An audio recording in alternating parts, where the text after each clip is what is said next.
வணக்கம். அன்பார்ந்த வரம் டிவி நேயர்களே, உங்கள் ஜோதிடர் ஜேஎம்எஸ் சந்திரமௌலியின் புத்தாண்டு பலன்களான பதிவு 2025ஆம் ஆண்டில் நம்ம பதிவை பார்க்க இருக்கோம்.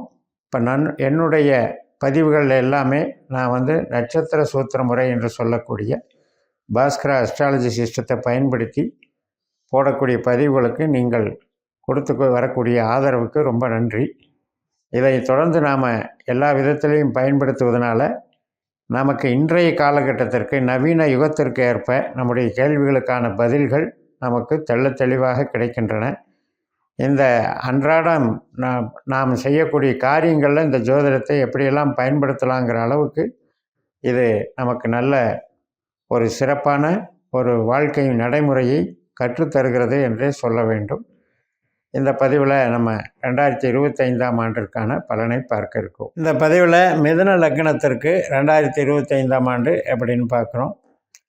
நம்முடைய இயல்பு என்ன அப்படின்னா, நல்ல டெக்னிக்கல் மைண்டு, விவேகம், கம்யூனிகேஷனுக்கு தயாராக இருக்கிற குணம், அதில் கொஞ்சம் சுறுசுறுப்பு அதிகம், ஆக்டிவாக இருப்போம். ஒரு டெக்னிக்கலாக எதையும் அணுகக்கூடிய ஒரு இது இருக்கும்.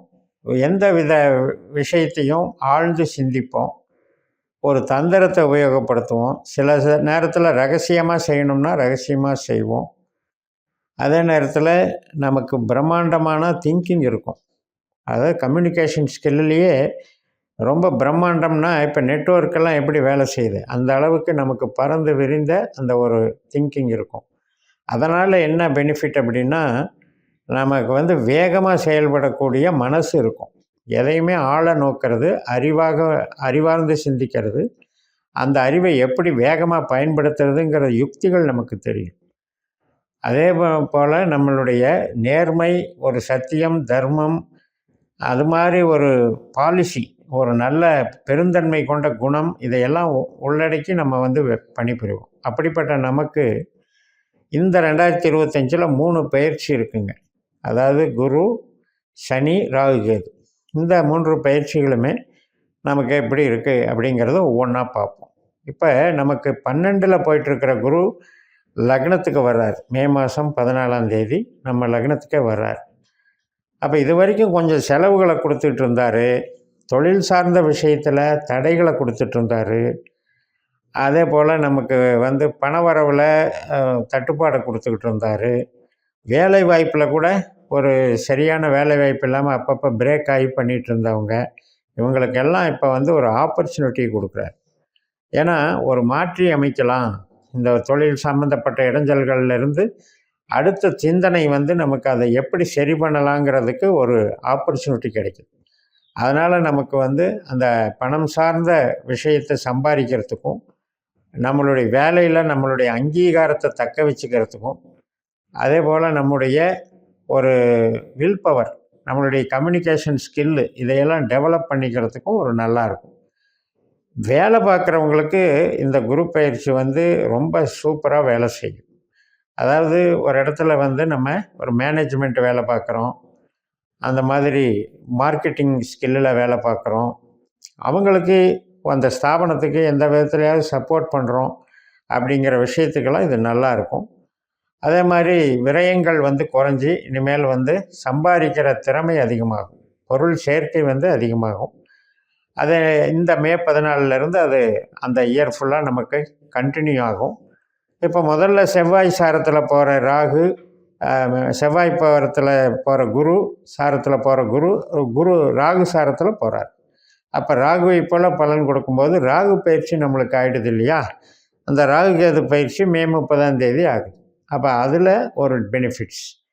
அப்போ என்னென்னா, கம்யூனிகேஷன், அறிவார்ந்த வேலைகள், வெளிநாட்டு தொடர்பு, எல்லா விதமான மூளை உழைப்பு, மார்க்கெட்டிங்கு ஸ்கில்லு, இது எல்லாத்துக்குமே சிறப்பாக இருக்கும். டீச்சிங் ஒர்க்கு எல்லாத்துக்குமே சிறப்பாக இருக்கும். இப்போ கமிஷன் வகையில் இருக்கவங்களுக்கு மிக மிக சிறப்பாக இருக்கும். அப்போ தொழில் பலம் அப்படிங்கிறதுக்கு நமக்கு ஒரு சப்போர்ட்டாக கொடுக்குது.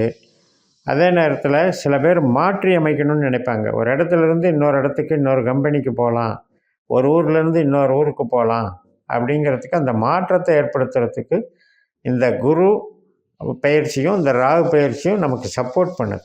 அதனால் மாற்றத்துக்குண்டான 2025ஆம் ஆண்டு அப்படின்னு நீங்கள் தாராளமாக இதை வந்து நம்பலாம். அந்த மாற்றத்தினால புதிய பாதையில் பயணிக்க தொடங்குவீங்க, புதிய சிந்தனைகளை வளர்க்க தொடங்குவீங்க, புதிய நடைமுறைகளை திறமைகளை வளர்த்துக்குவீங்க. அதனால் உங்களுக்கு ஒரு பெரிய மாற்றங்கள் ஏற்படும். ஒரு திருப்பு முனையாக அமையக்கூடிய ஆண்டு. இப்போ அடுத்ததாக சனி பயிற்சியை பார்த்தோம் அப்படின்னா, இப்போ நமக்கு 9ல் இருந்த சனி 10க்கு வர்றாரு, கர்மச்சனியாக வர்றாரு அப்படிங்கிறது நம்ம பயப்பட வேண்டியதில்லை. காரணம் என்னென்னா, சனியினுடைய நட்சத்திரமே அந்த மீன ராசியில் தான் இருக்குது. உத்திரட்டாதி நட்சத்திரம். இப்போ எடுத்த உடனே பூரட்டாதி 4ஆம் பாகத்தில் வந்துட்டு சனி வந்து மார்ச் 29ஆம் தேதி மாறுறாரு. ஏப்ரல் 27ஆம் தேதியே நமக்கு வந்து அவர் உத்திரட்டாதி சுய நட்சத்திரத்துக்கு வந்துடுறார். அதனால் அந்த அமைப்பில் வந்து உங்களுக்கு நல்ல அமைப்பு கொடுக்கும். அதாவது தொழிலில் இருந்த நடைமுறை சிக்கல்களெல்லாம் தீரும். மேக்சிமம் பார்த்திங்கன்னா உழைப்பு சார்ந்து இருக்கிறத விட நமக்கு வந்து மார்க்கெட்டிங் டெவலப்மெண்ட்டை அதிகப்படுத்துது. அதே போல் வெளிநாட்டு தொடர்பு, புதிய நபர்கள் சந்திப்பு, புதிய நபர்கள் மூலம் ஆதாயம், பூர்வீக சம்மந்தப்பட்ட விஷயங்களுக்கு ஒரு வளர்ச்சி, டெவலப்மெண்ட்டு இதையெல்லாம் நல்லது நடத்துவார். அப்போ ராகுவும் நல்லா இருக்குது. ராகு இருக்கிற கும்பராசிக்கு ராகு வர்றாரு, சனி இருக்கிற மீனராசிக்கு சனி போகிறார். அப்படின்னு எடுக்கும்போது இது நல்ல சிறப்பாக இருக்கும். குருவனுடைய பார்வை நமக்கு வந்து 7ஆம் வீட்டுக்கு விழுகிறதுனால கணவன் மனைவி உறவுகளில் இருந்த பிரச்சனைகளெல்லாம் கிளியர் ஆகும். அதாவது வந்து ஒரு பிரச்சனைகள், ஒரு வாக்குவாதங்கள் அல்லது பிரிவினைகள் இதெல்லாம் ஏற்பட்டு நடந்திருந்தாலும் கூட இதெல்லாம் சால்வ் ஆயிரும். இந்த மாதிரி ப்ராப்ளங்களெல்லாம் சால்வ் ஆயிரும். ஒரு மியூச்சுவல் இது வரும். அதே மாதிரி குழந்தைகள்கிட்ட ஏற்பட்ட மனஸ்தாபங்களெல்லாம் தீரும். குழந்தைகளுக்கு இருந்த தடைகளெல்லாம் தீரும். ஏற்கனவே போன வருஷத்தில் குழந்தைகளுக்கு ஏற்பட்ட பிரச்சனைகள், சிறிய குழந்தைகளாக இருந்தால் அவர்களுடைய நடைமுறை சிக்கல்கள் மற்றும் உடல்நலம் ஆரோக்கியம் குறைபாடுகள் இதெல்லாம் இருந்திருக்கும். அதெல்லாம் இப்போ கிளியர் ஆகும். அதே போல் தான் நமக்கு ஒரு கடன் பிரச்சனைகள், அது கடன் சார்ந்த வாங்க வேண்டிய நிர்பந்தம் ஏற்பட்டது, அதிலிருந்து விடுபடுறதுக்குண்டான அமைப்பு கொடுக்கும். அப்போ வழக்குகள் இருந்தாலும் வழக்குகளில் தீர்வு கிடைக்கும்.